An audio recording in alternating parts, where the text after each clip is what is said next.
उसमें बहुत सारे कुछ कुछ क्वेश्चन ऐसे थे जो आपने मतलब वो सब पढ़ाया नहीं हुआ है, थोड़ा अलग अलग टाइप के थे, तो उन सब क्वेश्चन में यस, डाउट है। हो सकता है एक्चुअली जो लोग हमारे यहाँ जैसे 10-12 लोगों की टीम है, तो जो लोग काम कर रहे हैं एक्चुअली बहुत सारे लोग हैं जो टेस्ट पे और असाइनमेंट पे या है ना, जैसे आप देखते हैं टेस्ट गूगल फॉर्म पे कोई और करवा रहा है, उस पर कोई और करवा रहा है, मतलब सॉफ्टवेयर पे असाइनमेंट बनाने वाले कोई और लोग हैं, पीवाई क्यू अलग बना रहे हैं वो अलग है, मतलब 10-12 लोग हैं टोटल।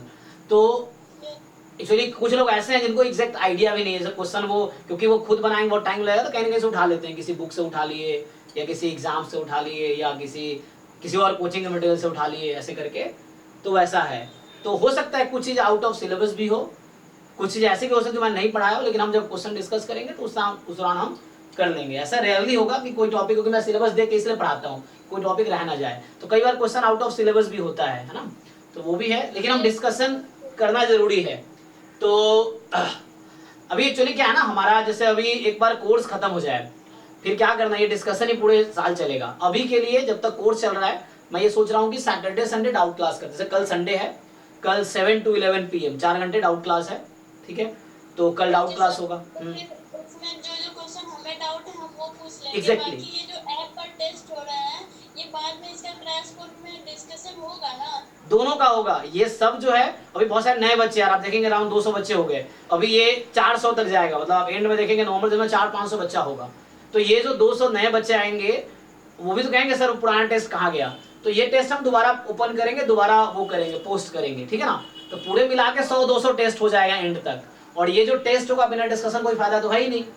तो इन सब का डिस्कशन भी होगा, आप सीखोगे नहीं तो फिर क्या ही फायदा एग्जाम में होगा।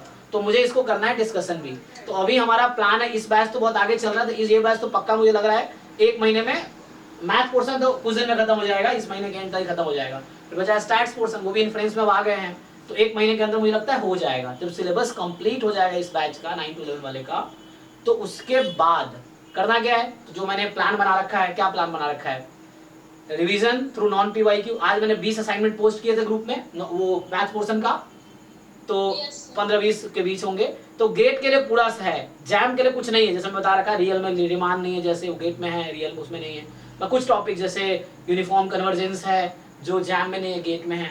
तो सिलेबस अपने पास रखो, आप प्रिंट करा के, आप जैम के स्टूडेंट हो जैम का सिलेबस देखो, गेट के स्टूडेंट हो गेट का सिलेबस देखो, उसके हिसाब से असाइनमेंट प्रैक्टिस करो। तो 18-20 असाइनमेंट थे मैथ पोर्शन को, मैथ पोर्शन कंप्लीट हो गया, वो और भी मिलेंगे फ्यूचर में, अभी के लिए आपको प्रैक्टिस करना, मतलब क्या मतलब फुल सिलेबस हो गया। बाकी ड्राइव में तो हजारों है ना, 10-20 लाख क्वेश्चन होगा, क्योंकि अलग अलग जगह से इतने सारे मटेरियल जो मिल रहा है मैं उसमें डाल देता हूँ। डिफरेंट कोचिंग का भी ये क्या ही नुकसान है, अगर आप दूसरे कोचिंग असाइनमेंट करके अगर आपका भला होता है तो मेरा क्या नुकसान है इसमें।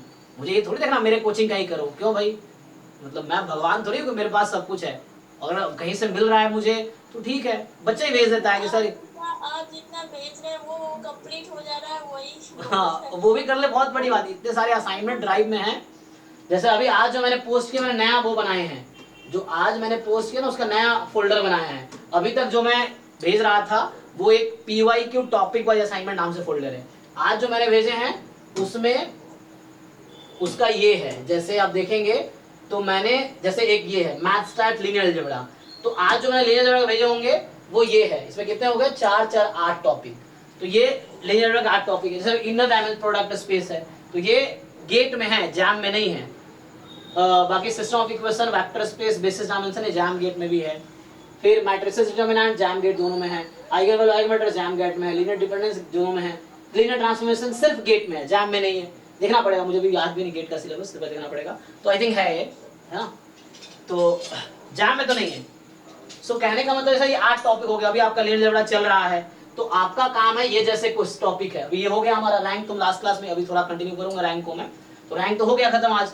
तो अब आप ये जो असाइनमेंट है यूनिट 1 नाम से, अब आप क्या करोगे, और इसमें बहुत सारे अलग एग्जाम के क्वेश्चन, देखो मेरा आप देखते हो मैं फोर्स क्या करता हूँ कि डिफरेंट एग्जाम्स के क्वेश्चंस करो। उससे क्या होता है, किसी एग्जाम में कोई क्वेश्चन आया है तो वो बहुत हल्का सा नहीं होगा, मतलब कुछ ना कुछ थोड़ा बहुत कॉन्सेप्ट होगा उसमें, वो एक स्टैंडर्ड क्वेश्चन, कहने का मेरा मतलब ये है। जनरली बुक में क्या है, एग्जाम कोई टॉपिक इंट्रोड्यूस किया तो समझाने के लिए बहुत आसान सा एग्जांपल ले लेता है वो बुक में जो एग्जांपल्स होते हैं जनरली, लेकिन पीवाईक्यूज में जो भी क्वेश्चन एक लेवल का होता है।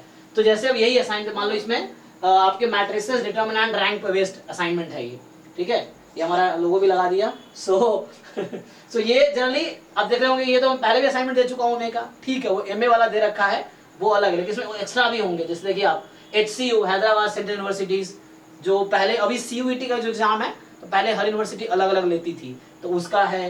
जैसे PhD एंट्रेंस के भी क्वेश्चन होंगे, HCU का हो गया, फिर BHU के हो गए, जो BHU के एंट्रेंस हुए थे, गेट के क्वेश्चन हो गए, गेट MA का होगा ये, जैसे ए मैट्रिक्स है, एक बार 50 बताओ, इस तरीके से।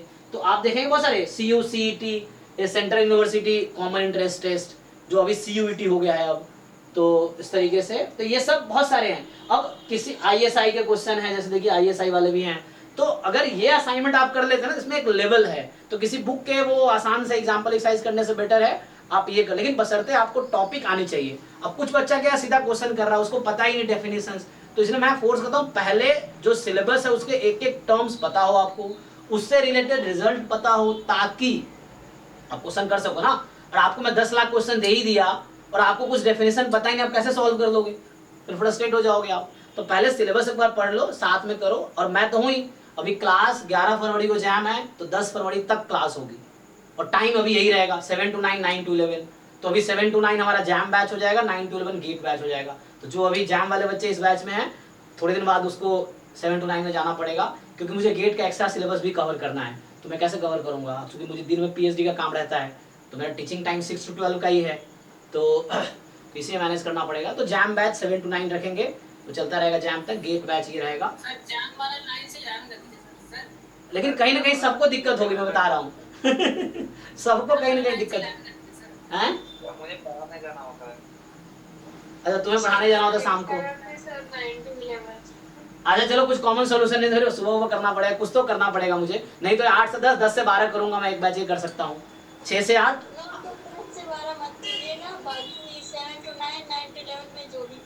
चलो अभी देखते हैं, अभी तो डिस्कस करेंगे एक बार, कहीं ना कहीं थोड़ा बहुत कॉम्प्रोमाइज तो करना पड़ेगा, क्योंकि कुछ लोग। जितना लेट हो जाए लेट कर दीजिए सर। हाँ तो हम देखते हैं 6 to 8, 8 to 10, 10 to 12, जिसको जहाँ कंफर्टेबल है वहाँ ज्वाइन करेगा, वैसे करते हैं कुछ। अभी सोचेंगे सिलेबस खत्म होने तो उसके बाद। तो जैसे यही है, इसमें बहुत सारे डिफरेंट डिफरेंट एग्जाम के पेपर्स हैं, ठीक है ना, टिफर के भी है, JEE एडवांस के भी है। सो लाइक अब इसमें देखो, जैसे ये इस टॉपिक में कितने क्वेश्चन है, बहुत सारे क्वेश्चन होंगे इसमें, और ये विद आंसर की है। मुझे जो डाउट है वो मैं पूछ लूंगी, बाकी फिर बाद में डिस्कशन होगा तो हो ही जाएगा। यस यस, हाँ आपको जो डाउट है ना, तो आप एक जगह कलेक्ट करो उसको, जैसे आप स्क्रीनशॉट ले लेके एक जगह जमा कर दो, जब डाउट क्लास हो आप भेज दो, और वो जमा कर दो क्लास। अवेलेबल है नहीं ना? अच्छा, ऐप पे नहीं है, तो उसका हम आपको वो देंगे, PDF दे देंगे फिर। हाँ, ऐप पे आप स्क्रीनशॉट ले नहीं सकते, तो उसका मैं PDF आपको भी कन्वर्ट करके दूंगा फिर उस असाइनमेंट। हाँ, तो उसका PDF मिल जाएगा उस टेस्ट का आपको। तो अभी गूगल फॉर्म वाला कंप्लीट कीजिए, ये टेस्ट रिपीट होगा बाद में, जब अभी क्रैश कोर्स आएगा तो उसका डिस्कशन होगा, एक एक टेस्ट का डिस्कशन होगा, और एक एक असाइनमेंट का डिस्कशन, ये सब का तो डिस्कशन होगा ही। तो मेनली मैं चाहता हूँ बच्चा खुद करे, जैसे इसमें देखिए 55 ये हो गए, 12 ये हैं, 13 ये हैं, तो ये टोटल जितने क्वेश्चन ये मैट्रिक्स डिटरमिनेंट रैंक पे आप कंप्लीट करो। तो ये अगर कंप्लीट कर लिया, इसमें डाउट आप मुझे स्क्रीनशॉट लेके भेजो, डाउट क्लास में करते हैं इसको हम। तो ये सब अच्छे अच्छे क्वेश्चंस हैं, तो आप इस तरह से बहुत सारे हैं ना, तो उस तरीके से है। तो मैंने ऐसे फोल्डर बना दिया, मैथ स्टैट्स नाम का, लिनियर अलजेब्रा हो गया, या मैथ स्टैट्स का वैसा होगा रिएनालिसिस, ये जितने भी आप चाहो, तो इतने सारे क्वेश्चंस हैं। सर, पुरानी वाली डाउट क्लास कहाँ मिलेंगी? सर, जो डाउट क्लास हो चुकी है उसका रिकॉर्डिंग हाँ सर, वो उसी में, वो प्लेलिस्ट में ही मिलेगा, जो मैं लिंक है ना। प्लेलिस्ट में सर 11 से लिखा था, उसमें डाउट क्लास 11 ऐसे लिखा था। हाँ, पहले वाला मैं नंबरिंग नहीं करता था, वो भी है, वो पुराने हैं एक्चुअली, तो वो या तो मैं उसमें मिलेगा, मैं 11 से ही शुरू किया हूँ यहाँ पे। तो जो पहले डाउट क्लास हुए थे उसको मैं नंबरिंग किया नहीं, तो मैंने स्टार्ट यहाँ 11 से ही किया था, 11 से ही अभी कंटिन्यू करो आप। वो पुराने डाउट क्लास को भी इग्नोर करो, क्योंकि उसका नंबरिंग मैं करता नहीं था, तो अभी वहीं से आप कंटिन्यू करो, या उसको मैं एक बार दोबारा रीनेम कर दूंगा उसको, जो पुराने वाले हैं, तो मैं 1 से कर दूंगा, ठीक है ना। जैसे ये आपका इंटीग्रल कैलकुलस हो चुका है इस बैच में, तो आप जैसे डेफिनेट इंटीग्रल है, इसके क्वेश्चन आप ट्राई करो, है ना, जो भी हैं। तो इसको मतलब मैथ्स पोर्शन, जो स्टैट्स वाले बच्चे हैं वो मैथ्स को इग्नोर करते हैं, इसी वजह से उनका रैंक खराब होता है। उनको लगता है स्टैट्स बहुत आता है, स्टैट्स से मुझे 40-50 नंबर लाने हैं, वो स्टैट्स से ले आएंगे। इतना आसान नहीं है, मैथ्स पोर्शन में भी तुम बहुत अच्छा स्कोर कर सकते हो। तो आप अगर 30% मैथ्स पोर्शन है तो ट्राई करो 25 नंबर का मैथ्स पोर्शन आ जाएगा, इतने डिफिकल्ट नहीं आते। तो 20+ एटलीस्ट होने चाहिए, ठीक है ना। 30 मार्क्स का जैम गेट का एवरेज है ना, 30% का वेटेज है, तो 30% अराउंड है, तो आप इसमें 20+ स्कोर करो। उसके लिए सारा सिलेबस 100% करो, PYQ करो, एग्जाम रैंक लाने हैं आपको, ठीक है ना। ये नहीं देखना कि स्टैट्स में मैं इतना वाला इंटेलिजेंट को स्टैट्स में इतने नंबर ले आए, उससे क्या फर्क पड़ता है। आप दोनों मिला के अच्छे रैंक लाओ ना, क्यों दिखाना है कि सिर्फ स्टैट्स लाए। आप मैथ स्टैट्स दोनों कम वो करो, दोनों पोर्शन अच्छे से करो और मिला के फिर एग्जाम में अच्छा रैंक लाओ। अच्छे मार्क्स लाने के लिए दोनों पोर्शन स्ट्रांग होने चाहिए, ये चीज़ है।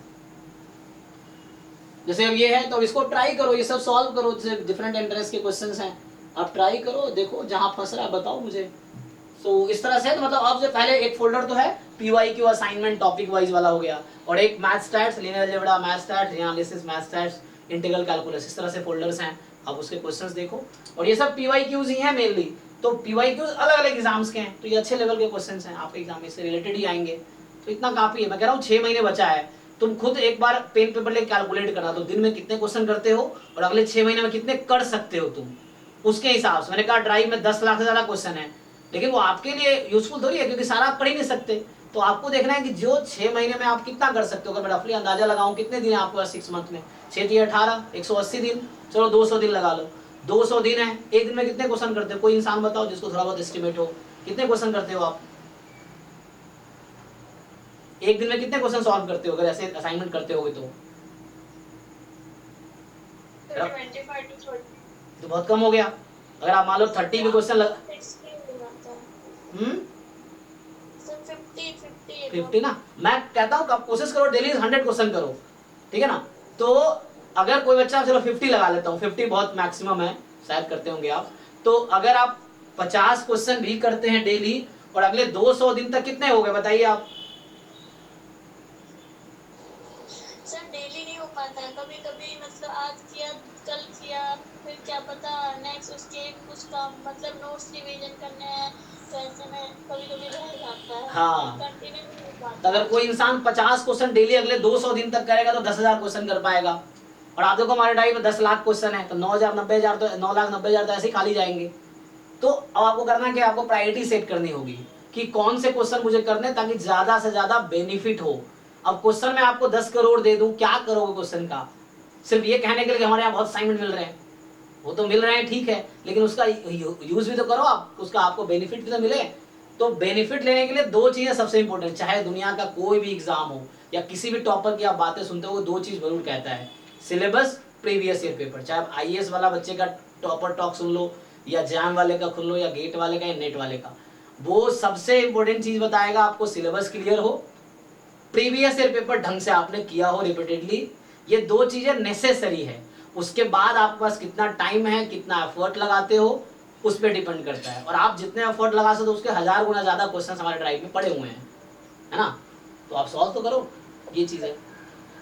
सभी टॉपर से यही बोल रहता है, पहले कॉन्सेप्ट के नाम तो वो थोड़ा सा बुक किया जाए, दोनों एग्जाम्पल किया जाए, फिर PYQ एग्जैक्टली, मतलब टॉपिक वाइज PYQ, मतलब एक बार में नहीं, जो टॉपिक पढ़ा जो आप कराते हैं, एक टॉपिक पढ़ा फिर PYQ उसमें से खोजा, फिर उसमें से ऐसा। जैसे आपने डिफरेंट लेवल पढ़ लिया, एक बार इसमें 100-200 क्वेश्चन है करो, चेंज ऑफ ऑर्डर किया 100-200 क्वेश्चन है करो, ट्रिपल इंटीग्रल 100-200 क्वेश्चन है करो, सॉल्व हो गया कॉन्सेप्ट क्लियर। और एक एक करके अगर आपके सारे कॉन्सेप्ट क्लियर हो गए तो मैंने सब आपका वीडियो मतलब जहीं पर मैंने IIT JEE और टेस्ट सीरीज आपको देना ही है। हाँ, टेस्ट सीरीज पे, और टेस्ट सीरीज के थ्रू आपसे मैंने कहा कि 100 टेस्ट कम से कम लूंगा मैं। अगर मैं 50 फुल लेंथ लेता हूँ 60 क्वेश्चन वाला जैम का ही, तो 60 इंटू 50 कितना हो गया? 3000। आपसे मैं 3000 क्वेश्चन ऐसे ही करवा लूंगा टेस्ट के थ्रू। लेकिन आप टेस्ट दोगे तभी तो 3000 क्वेश्चन आपसे सॉल्व होगा, कर पाओगे। आप सोचोगे कि नहीं हम एंड में देंगे, जब तैयारी हो जाएगी तो एग्जाम के 10 दिन पहले शुरू करेंगे, तो 10 दिन में आप कितने टेस्ट कंप्लीट कर सकते हो? डेली आप 50 टेस्ट थोड़ी दोगे, डेली 10 टेस्ट थोड़ी दे सकते हो आप। 3 घंटे का एक टेस्ट है तो आप मैक्सिमम 3 टेस्ट दे दोगे, वो भी नहीं दे पाओगे, उसका एनालिसिस कौन करेगा, डाउट कौन पूछेगा? टेस्ट का मैंने बताया था, एक बार टेस्ट आप, हमारा 2 टेस्ट पर वीक चल रहा है, गूगल फॉर्म पे एक टेस्ट है, एक पोर्टल पे है। आप दोनों टेस्ट को दोबारा एक बार सॉल्व करो, उसके बाद आप पोर्टल वाला जो कहते हैं स्क्रीनशॉट नहीं ले सकते, लेकिन आप उसका फोटो ले सकते हो दूसरे फोन से, है ना। तो क्योंकि एनालिसिस जब करते हो, जब आप रिजल्ट में जाओगे तो आपको दिखेगा वो क्वेश्चंस, है ना, तो वो कर सकते हो आप। तो अब अगर लैपटॉप पे टेस्ट दे रहे हो तो आप फोटो ले लो उससे, फोन से, है ना। एक्सटेंशन से भी स्क्रीनशॉट हो जाता है। अच्छा, इसके एक्सटेंशन से हो जाता है, ओके। तो मतलब तुम कह रहे हो इसका भी कार्ड ढूंढना पड़ेगा हमें अब कि एक्सटेंशन से ना हो। तो समहाउ कहने का मतलब आपको सीखना है। तो एक टेस्ट हमारा पोर्टल पे या गूगल फॉर्म में 2 टेस्ट पर वीक चल रहा है वो दो, उसके बाद उसको एक बार फिर से घर पे सॉल्व करो, फिर भी जो क्वेश्चन रह गया फिर मेरे साथ डिस्कस करो। अभी आगे से कमिंग टाइम में सैटरडे संडे डाउट क्लास होगी, मे भी हो सकता है नेक्स्ट वीक से ही या 1 सितंबर के बाद में सैटरडे संडे 4-4 घंटे की डाउट क्लास हो गई, और बाकी 5 दिन थ्योरी चलता रहेगा। आपका तो बैच ऐसे ही आगे है, तो थ्योरी चलता रहेगा, वो हो गया। फिर टेस्ट जब होगा, मॉक टेस्ट अभी आएगा, तो मॉक टेस्ट के थ्रू जो मैं कहा 3000 क्वेश्चन कम से कम फुल लेंथ में हो गए, तो उसका डिस्कशन भी तो करेंगे हम लोग। लेकिन आप सारे टेस्ट दो तभी तो आपका हो जाएगा। इतने क्वेश्चन कर लिए, तुम्हारा रिजल्ट नहीं होगा, किसका रिजल्ट होगा भाई? ये चीज है। बोलना लोगों के लिए आसान होता है ना, लोग बोलेंगे इतने क्वेश्चन मैंने किए हैं या है मेरे पास, लेकिन उसका क्या ही फायदा है, करते नहीं है बच्चे एक्चुअली। मतलब बच्चा चाहता है टीचर खूब मेहनत करे, वो हम कर भी रहे हैं। देखो मुझसे अच्छा स्टैटिस्टिक्स पढ़ाना रेयरली कोई कोचिंग में मिलेगा आपको।